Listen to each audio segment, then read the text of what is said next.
Hi everyone. Today I'm going to be discussing how our gut microbiome is inherently shaped by the environment in which we live.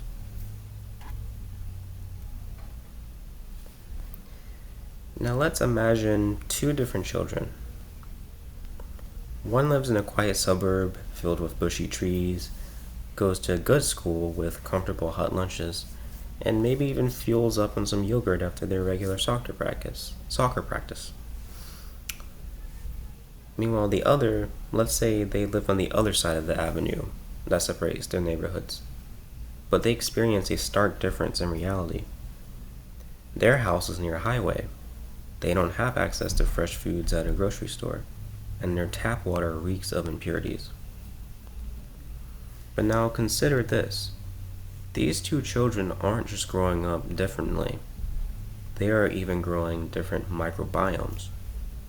You see, your gut microbiome, comprising the trillions of bacteria living inside your digestive tract, is like a community of its own, and it depends on things like your genetics or your diet. But what if I told you that it also depends on your zip code? Can social inequality directly influence microbiome health? Spoiler alert, the answer is yes. But why should we care?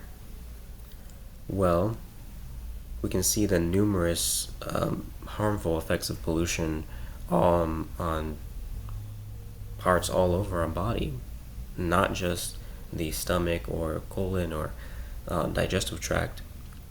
We can see pollution's effects everywhere that stem from a harmful environment. And when the environment in which we live can dictate the health of our microbiome, it can then directly impact in either negative or positive ways our overall bodily health.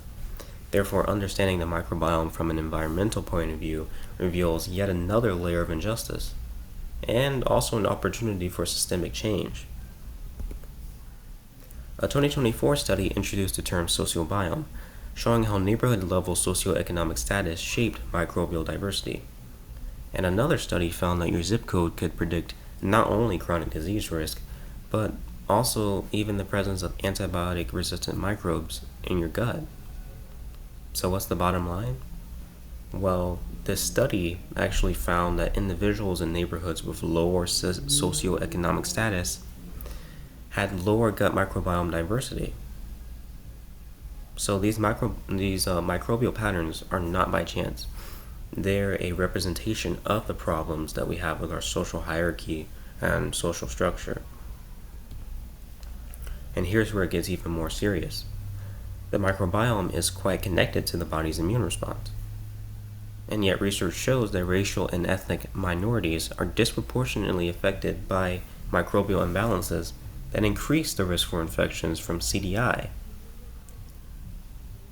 One study even found that people of color face higher rates of CDI, an illness that is painful, often recurrent, and sometimes even fatal. And at the center of this, the gut microbiome, which they describe, quote, may play a role in responding to or perpetuating these disparities. So these infections are shaped as much by microbes as they are by income, race, and opportunity. So let's imagine the two children again for a second. By adulthood, one most likely has a robust, diverse microbiome that can support their immune system and their overall health. Meanwhile, the other, well, they may struggle with inflammation. They likely have lower microbial diversity, a higher risk for chronic conditions, and yes, even greater vulnerability to infections like CDI. And what changed? Well, not their genetic code, certainly not. It was their environment, and therefore their opportunities, their exposure. When we fight for cleaner air, healthier food, and easier access to quality healthcare, we're not just fighting for fairness. We're fighting for the wellness of everyone in every neighborhood. The microbiome, though it's not visibly seen, is a direct reflection of the world we live in.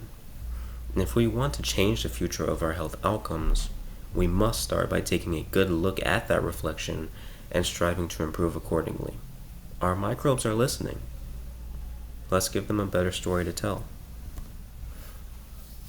And to leave you something to think about. If we miraculously eliminated all social inequality tomorrow, would we begin to see healthier guts, healthier immune systems, and healthier futures for all people, regardless of race, background, or zip code? Thank you.